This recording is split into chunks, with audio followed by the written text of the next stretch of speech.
আসসালামু আলাইকুম সবাইকে, আশা করছি সবাই অনেক ভালো আছেন। আমরাও আলহামদুলিল্লাহ ভালো আছি। তো ভিউয়ার্স, আজকে আমি আবার আরেকটি নতুন রেসিপি নিয়ে হাজির হয়ে গেলাম। খুব সহজ একটি রেসিপি, কিন্তু অনেক মজার। সেটি হচ্ছে ব্রেড দিয়ে কিভাবে ডেজার্ট তৈরি করতে হয়। তো ভিউয়ার্স, চলুন তাহলে দেখে নেই এই পাউরুটি দিয়ে কিভাবে ডেজার্টটি তৈরি করতে হয়।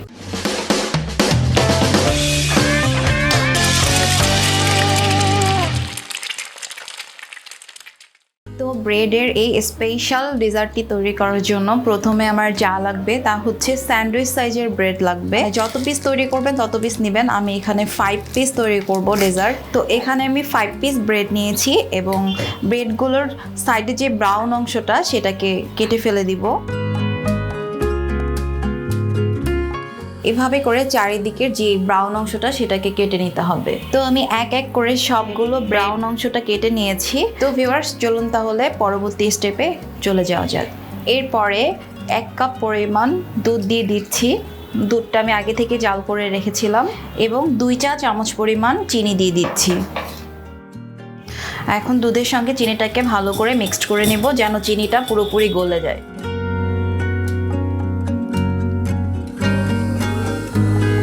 চিনিটা দুধের সঙ্গে মিক্সড হয়ে গিয়েছে। এরপরে কিছুক্ষণ আগে যে ব্রেডের সাইডগুলো কেটে রেখেছিলাম সেই ব্রেডগুলো এখন এই দুধের মধ্যে ভিজিয়ে নিতে হবে। ভিজিয়ে 2 হাত দিয়ে খুব ভালোভাবে চেপে চেপে এক্সট্রা যে দুধটা সেটা ফেলে দিতে হবে। তো দেখতে পাচ্ছেন ব্রেডটা দুধে ভেজানোর পরে এবং চেপে চেপে নেওয়ার পরে চেপে চেপে যে এক্সট্রা দুধটা সেটা ফেলে দেওয়ার কারণে ব্রেডটা কিন্তু অনেকটাই পাতলা হয়ে এসেছে। তো সেমভাবে আমি সবগুলো ব্রেড এই দুধের মধ্যে ভিজিয়ে চেপে চেপে পাতলা করে নিব।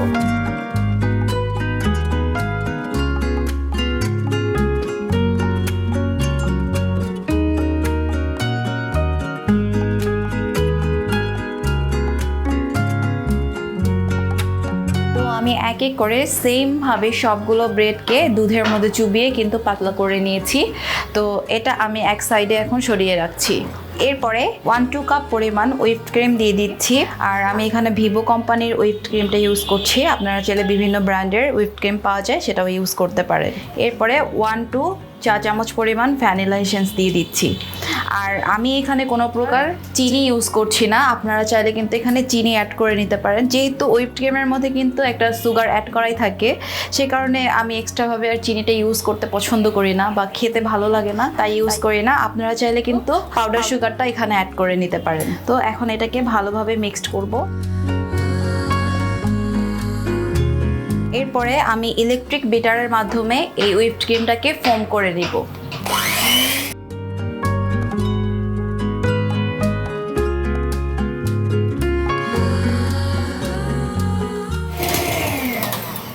এরপরে হুইপড ক্রিমটা যখন এরকম ফর্ম হয়ে আসবে তখন আমি জাস্ট 1 ফোঁটা রেড কালার ইউজ করছি। এটাও কিন্তু অপশনাল, আপনারা চাইলে কিন্তু এই কালারটা নাও ইউজ করতে পারেন। জাস্ট আমি 1 ফোঁটা ইউজ করলাম। এটাতে আর কি ফুল ডিপ রেড কালার না আসলেও হালকা পিঙ্ক কালার আসবে। জাস্ট আমি 1 ফোঁটা ইউজ করেছি। এরপরে আবারও বিট করে নিচ্ছি।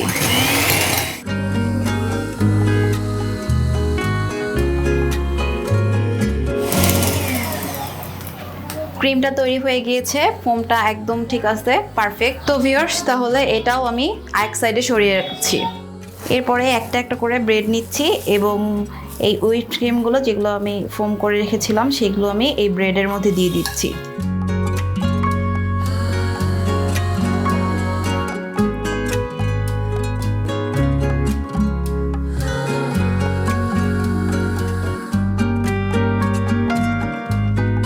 করে দেওয়া হওয়ার পরে এটাকে ফোল্ড করে নিব।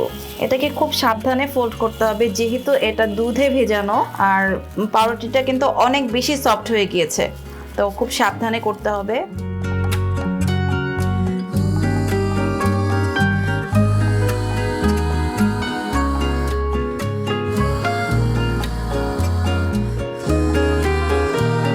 ভিউয়ার্স, এভাবে সেম করে সবগুলো ব্রেডে আমি এভাবে করে ফোমগুলো দিয়ে নিচ্ছি।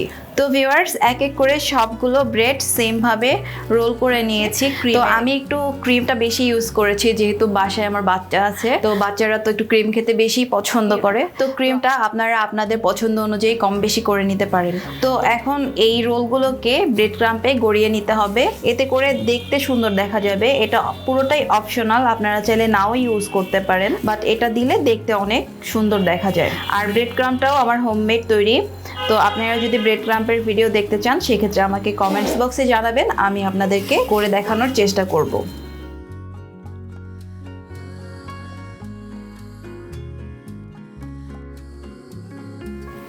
এক এক করে সবগুলো রোল সেম ভাবে ব্রেড ক্রাম্পে গড়িয়ে নিচ্ছি।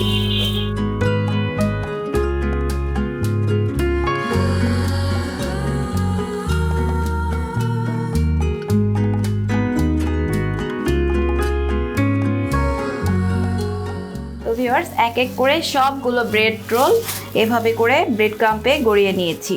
তো ভিউয়ার্স আশা করছি আমার আজকের এই সহজ রেসিপিটি আপনাদের কাছে ভালো লেগেছে। আবার নেক্সট অন্য কোনো রেসিপি নিয়ে হাজির হয়ে যাব। আপনাদের যদি কোনো রেসিপি দেখার রিকোয়েস্ট থাকে সেক্ষেত্রে আমাকে জানাবেন, আমি আপনাদেরকে তৈরি করে দেখানোর চেষ্টা করব। তো আজকে এখানেই বিদায় নিচ্ছি, সবাই ভালো থাকবেন, সুস্থ থাকবেন, আল্লাহ হাফেজ।